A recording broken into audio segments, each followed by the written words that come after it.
مسا على حبايب قلبي، عاملين ايه يا حبايب قلبي؟ بصوا بقى يا حبايبي، من يومين كده 3 جبت شويه بتنجان اسمر، قلت ايه اخللهم اهم. تمام تمام. في نفس اليوم يا بنات كنت هقلي البتنجان ده، لان انا بحب اقلي البتنجان، انا ما بحبش اكله مسلوق. فخلاص ايه، جبت الطاسه وحطيت الزيت وحطيت الطاسه على النار، وهبتدي بقى اجيب البتنجان، يعني هغسله وامسحه كده من الميه، يعني انا يعني عشان تضمني الزيت ما يطرطش عليكي. بعد ما تغسلي البتنجان بفوطه نضيفه عندك كده وتمسحيه. تمام، انا بعمل كده. جات لي بقى مكالمه من واحده صاحبتي. طبعا انا ما بعرفش يعني اتكلم في التليفون وانا بعمل اي حاجه، فلما لقيت المكالمه كده فيها مشكله هي بتكلمني فيها، لقيت نفسي بطفي على الزيت ودخلت البتنجان التلاجة وعملت مشروب وسحبت نفسي وقعدت عشان اسمع المشكله بتاعت صاحبتي. لو عايزين تعرفوا المكالمه اللي عطلتني عن عمايل البتنجان اللي قرب يبوظ في التلاجة من ساعتها، استنوا بقى لاخر الفيديو وانا هقول لكم المكالمه ايه. بس انا بقى عايزه اقول لكم انا طبعا لحقت اهو البتنجان قبل خلاص ما هو قرب يبوظ، يعني حرام يعني. انا بجد انا بحب البتنجان. بصوا بقى، انا بحب البتنجان يكون مقلي، ما بحبش البتنجان الصراحه، هي اذواق يعني، في ناس بتحب المسلوق ده وتخلله، انا بحبه يبقى مقلي كده في الزيت. فانا هقول لكم بقى، بصوا انا لما البتنجان يعني البتنجانه لما بتبقى طويله شويه بحب اقسمها نصين، وبحب كده اقسمها من النص كده علشان ايه تستوي زي ما انتم شايفين كده. فانا بقى ايه هعمل كل البتنجان، يعني انا لحقت كده البتنجان على اخر لحظه. بصوا شايفين دول، تحسوا انه عريس وعروسه سبحان الله. بصوا شكلهم حلو، بصوا عاملين ازاي، عريس وعروسه بصوا والله العظيم صعبانين عليا. طب يعني رايكم ايه؟ طيب افصلهم عن بعض ولا اعمل ايه؟ طيب يعني بصوا، طب اسيبهم كده؟ يلا مضطره بقى، مضطره، سامحوني فقلت بقى ايه، الحقي يا بنتي يا مرمر، اعملي بقى البتنجان ده قبل ما يبوظ، خساره. بصوا بقى، انا عايزه اقول لكم طريقتي بسيطه قوي قوي في تخليل البتنجان. طبعا انا بحط الطاسه بقى فيها زيت وبحطها على النار. تمام، بحب اقسم زي ما انا قلت لكم كده البتنجان من جوه بقى بيستوي، بيبقى ايه طعمه جميل. بصوا بجيب بقسم البتنجانه كده، بجيب من النص كده بقسمها كده، بلاقي البتنجانه طويله بقسمها نصين. طبعا بقطع ده كده، بحب اقطعه. في ناس عادي ممكن تحمره بده، لكن انا لا، انا بحب اقطعه. طبعا عايزه اقول لكم على حاجه، بصوا انا بحب اغسل البتنجان، واي بقى فوطه عندي نظيفه كده مخصصه للمطبخ بتبقى نظيفه طبعا، بمسح بيها الخضار طبعا عشان ما اللي مش يعني ما يطرطش الزيت، ما يطرطش عليكي. فانت اعملي التركه دي، يعني تغسلي البتنجان بتاعك وتنشفيه كده بفوطه نظيفه. تمام تمام. بصوا بقى هقول لكم على السريع كده انا بعمل الخلط ايه. ما تنسوش بقى، يعني انا عايزه كده اللايك بتاعكم والمشاركه والشير وتفعيل الجرس عشان كل جديد يوصل لكم. واستنوني بقى لاخر الفيديو عشان احكي لكم صح على صاحبتي والمشكله اللي كانت عندها اللي خلتني نسيت البتنجان. هقول لكم بقى على الخطه بتاعت البتنجان. بصوا بقى يا حبايب قلبي، انا بجيب فلفل، وطبعا انت بقى بصي حابه بقى فلفل حراق تحطيه مع فلفل رومي. انا عامه ما بحبش الفلفل الحراق، انا بحط فلفل رومي واحط طبعا توم. في ناس ما بتحبش التوم، يعني انا عندي الاولاد ما بيحبوش التوم. فانا بعمل شويه كده وشويه كده. فانت تبقى محضره بقى الفلفل الرومي بتاعك، عايزه تحطي فلفل برده حراق براحتك. انا بحط رومي وبحط توم وبحط شويه كزبره وملح وكمون وسنه شطه، وبضربهم كلهم في الخلاط. بضربهم في الخلاط. طبعا بعد بقى انت ما بتحمري ده في الزيت، بتفتحي كده، بتطلعيه طبعا على مناديل الصفة، مناديل مطبخ، وبعدين بتفتحي البتنجانه بقى بعد ما قليتيها، وتبتدي تحشي البتنجان بتاعك. طبعا ببقى حاطه في الخلطه دي، بتضربيها بقى في الخلاط في الكبه حسب اللي عندك. بتبقى حاطه برضو سنه خل وعصره ليمون. تمام. على الخلطه هنقولها تاني.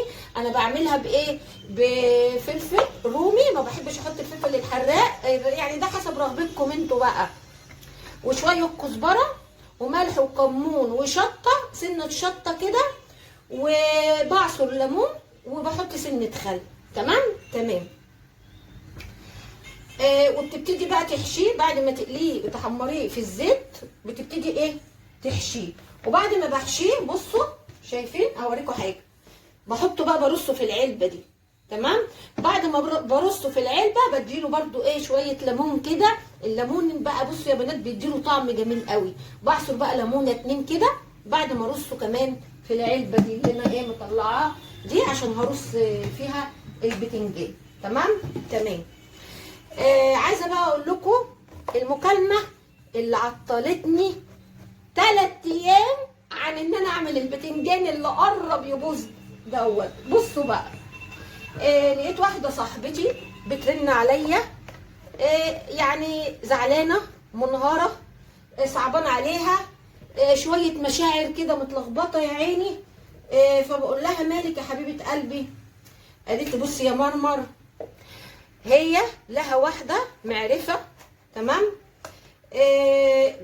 الواحده دي متعوده تكلمها، بيتكلموا بعض عادي، قريبين من بعض، بس هي على كلام صاحبتي دي بتقول لي يعني لما يكون هي المعرفه اللي هي عارفاها دي او صاحبتها التانيه دي بتحب تحكي معاها تفاصيل حياتها، مشاكلها، وبتقول لي يا مرمر انا لو ورايا يعني لو ورايا 100 حاجه بفضي نفسي خالص واحسسها ان انا ما وريش اي حاجه، ويعني بسمعك اهو، ولو عندك اي شحنه تعباكي فضيها يا حبيبتي وانا بسمعك اهو.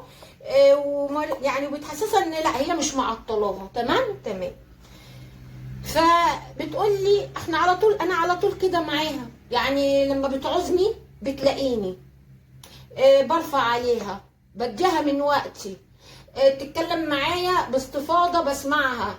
حتى لما هي بتقول لها مثلا انا معطلاكي عن حاجه، حتى لو هي وراها 100 حاجه تقول لها لا انا ما وريش حاجه، انا بسمعك اهو، انا يا حبيبتي قاعده ما وريش اي حاجه.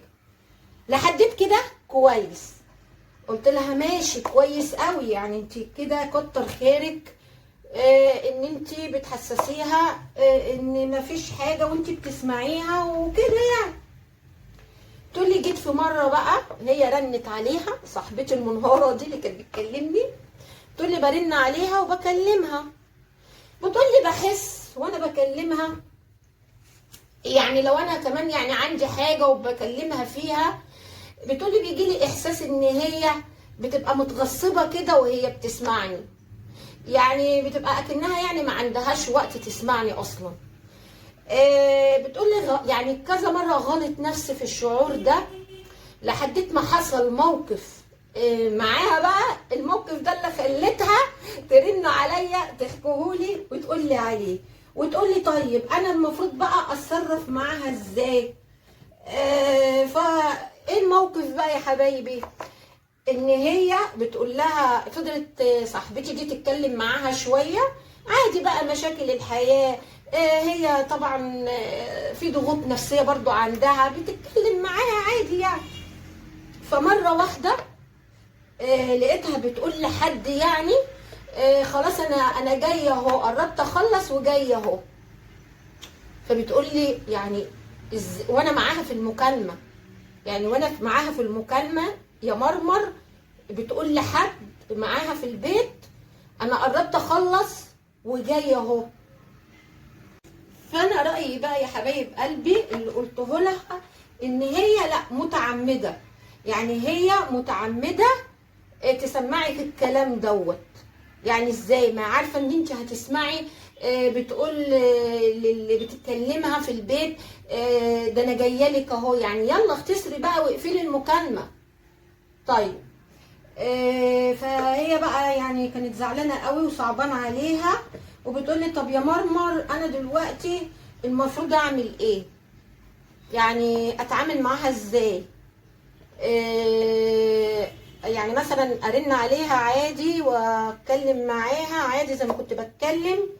تقول لي خصوصا يا مرمر انا اللي صعبان عليا ان بجد انا كنت بلاقي لها وقت اسمع لها اي حاجه هي حابه تتكلم معايا فيها، ما كنتش احسسها خالص ان انا مش فاضيه، بعملها بما يرضي ربنا. مره واحده بقت بتكلمني لا بتحسسك ان هي مش فاضيه، وكمان جت عملت الموقف ده يعني اكدت احساسي ان هي بتاعت، يعني مش هقول بتاعت مصلحتها، بس اللي هي ايه، هي حابه بس ايه وقت ما يكون هي عندها حاجه خلاص هي كده تتكلم، وقت هي بقى خلاص دنيتها تمام وكده هي مش فاضيه ايه تسمع حد. فقلت لها طبعا اكيد شعورك صح وهو ده الصح. طيب انا يعني بجد انا نصحتها وقلت لها لا عادي اتعاملي عادي خالص، وعادي كلميها عادي، بس بقى خلاص يعني حاولي بقى ايه تبقي تختصري معاها، يعني حاولي تبقي تختصري معاها. انا من رأيي لو احنا يعني بجد يعني انا بقى يعني مش كل حاجة يعني ده رأيي، بس انا معرفش بقى انا صح غلط، بس ده رأيي ان بجد احنا في ايام صعبة، كل حد بيقول يلا مصلحتي، يلا مشاكلي، يلا همومي، وتيجي لحد ما انت بقى او انت عايزة تحكي حاجة خانقاكي او عندك برضو ضغوط نفسية وبتحكيها مع حد، ليه يعني هو ما بيفكرش ليه ان يعني ان انت بتحكي ان هو معاه باستفاضه او معاها باستفاضه ان اطمنتي ليها، دي حاجه يعني تبسطها مش حاجه تضايقها، بس فعلا ما بقاش حد يعني فاضي او متحمل يسمع حد. بس انا بقول حاجه، الشخصيات اللي زي دي لما تبقى انت او انت مش حابب تسمع مشاكل حد او ضيقه حد او خنقه حد، يبقى انت التاني برضو ما تسمعش مشاكلك لحد. يعني مين قالك او مين قالك فلانه دي اللي يعني اللي بتقولك انا فاضيه وماليش حاجه ومعاكي يا حبيبتي دي فعلا فاضيه؟ لا، هي شايفاكي مخنوقه، شايفاكي متضايقه، عادي بتسمعك برضو وباستفاضة وساعة 2 زي ما انت حابة، وتديكي كمان حلول. فده بيرجع لإيه؟ لأصل البني آدم ومحبة البني آدم وأصل البني آدم. لكن اللي يعرفك وقت المصلحة وقت الضيقة، وبعد كده بقى يجي وقت انت مثلا عندك مشكلة، عندك مخنوقة، بتتكلمي حابة تتكلمي معاها وهي تحسسك ان هي مش فاضيالك، لا، من هنا نقطة بقى ومن اول السطر. مش بنقول هنخاصم هنقطع العلاقات، مش يعني لو احنا بقى هندقق مع يعني على كل هفوة، متهيألي مش هنكلم حد خالص، بس هنشوف النقط اللي ممكن يعني ما نعملهاش او هتضايقنا او هتيجي على مشاعرنا وما نعملهاش. يعني في حالة صاحبتي دي واللي اتكلمت فيه ده، لا عادي، انا قلت لها اتكلمي عادي، بس خلاص بقى يبقى في حدود. قالت لي يا مرمر اصلا صاحبتها دي هي محددة من زمان معاها العلاقات، بس هي جت فترة كده وتقربوا لبعض، يعني اتقربت لي، بس في وقت يعني بجد يعني انا بشوف حاجة انا بقى يعني انا اللي بتكلم فيها مش صاحبتي. يعني ليه لما بنقرب شوية من بعض كعلاقات، ليه بتبقى في الاول الموضوع مثلا اللي قدامك هيبك قوي او هيبكي قوي، تمام، وتبقى مترددة اصلا تتكلم معاكي باستفاضة وخايفة تاخد من وقتك وبتبقي انت يعني حاجه بالنسبه لها، يا انت ممكن تكلميني، انت ممكن تفضلي حاجه كبيره قوي. تمام، حلو كده، حلو كده. انا بتكلم في اللي انا بلاحظه وبشوفه، يعني بتكلم عن نفسي انا في اللي انا بلاحظه في بعض الحاجات كده، بعض الناس اللي حواليا، بعض برضو حاجات ناس بتتكلم معايا فيها. وبعد كده اول بقى من اللي قدامها دي تسمع لها وتتعامل معاها بما يرضي ربنا وتفضلها نفسها، بيبقى خلاص اكنك انت بقى عادي، يعني عادي. يعني ممكن يا ترد عليكي يا ما تردش عليكي في المكالمه، عادي، ما خلاص. لكن في البدايات لا، انت ما كنتيش عادي، انت بالنسبه لها حلم كده انك انت تدي لها راي، تدي لها نصيحه، تتكلمي معاها، وهي واثقه جدا من اللي بتتكلم معاها دي، مش هتطلع اي حاجه بره. ليه في اول العلاقات بتبقى كده، وبعد كده انت لما بقى عادي بتتكلمي يعني بتتعاملي مع اللي قدامك عادي، يعني بتسيبيها تاخد راحتها وتتعاملي خلاص انت كده بتحسي كده ان هي ايه، انت مستباحه بقى وخلاص، ده انت واحده عاديه اهو، ما اي وقت انت ليه يعني.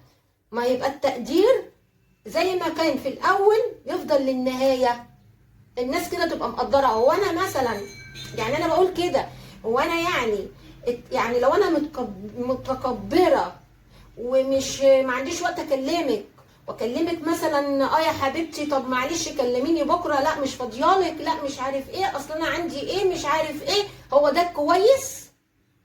هو ده حلو؟ هو ده اللي يخلي العلاقات الانسانيه تستمر؟ واخليك يعني ابقى اخلي اللي قدامي يشوفني حاجه هو مش عارف يطولها يعني؟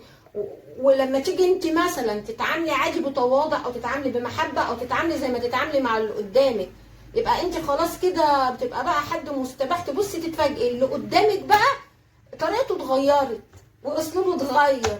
هي ما انت حد عادي اهو. لا، انا بشوف بقى اللي بيتعامل بالطريقه دي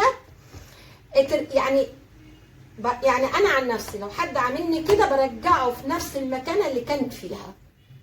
بس حتى لو انا يعني فضلت فتره بتعامل يعني بتعامل يعني عادي، بس لقيت بقى ردود الافعال او رد الفعل من اللي قدامي مش هيبقى يعني نفس التعامل اللي في الاول، يبقى خلاص لا، بسحب نفسي، والشخص اللي قدامي دي او الشخصيه اللي قدامي دي ارجعها، يعني ارجع مكانتها زي الاول، زي الاول.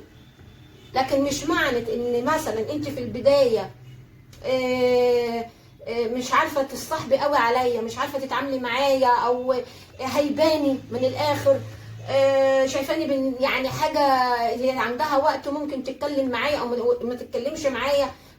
طبعا انا مش بعمم، ده في ناس كده، في بعض الاشخاص كده. لما تيجي انت تتعاملي بتواضع وبحنيه وبطيبه قلب وتفضي وقتك وتفضي دنيتك وكده، تبص تلاقي اللي قدامك بقى اتغيرت. يا سبحان الله، اتغيرت ازاي؟ بقى هي اللي مش عندها وقت، بقى هي اللي مش عارف ايه. لا لا لا لا لا, لا. انا عن نفسي كمرمر ما عنديش صبر للشخصيات دي. انا الشخصيات دي نقطة ومن اول السطر. بس انا بالنسبة لي انا صاحبتي دي، يعني انا شايفة برضو قلت لها الحدود بقى بتريح في الحالة دي. يعني عشان ايه انت مشاعرك ما تتجرحش، ومفيش حاجة ان هي اسمها ان هي ما تقصدش. لا، مفيش حاجة اسمها ان هي ما كانتش تقصد. كل حد بيبقى عارف بيتكلم ازاي وبيتعامل ازاي والكلام طالع ازاي.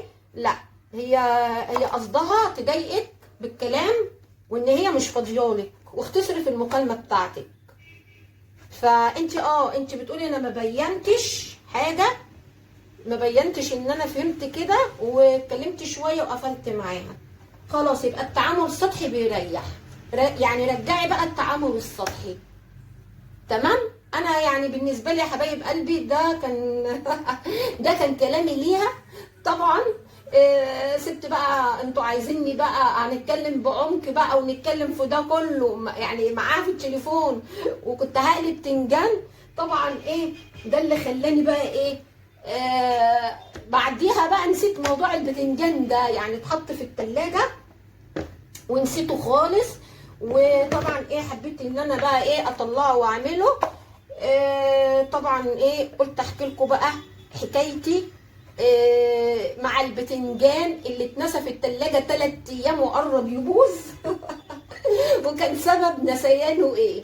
ولو حد عنده اي نصيحة لصاحبتي دي يكتب لي في الكومنتات. وعايزه اقول لكم ربنا يصلح حالنا وحالكم يا رب، وبشكركم لتدعيمكم ليا. وعايزه اقول لكم بقى ما تنسوش اللايك والشير وتفعيل الجرس عشان كل جديد يوصل لكم. باي باي يا حبايب قلبي.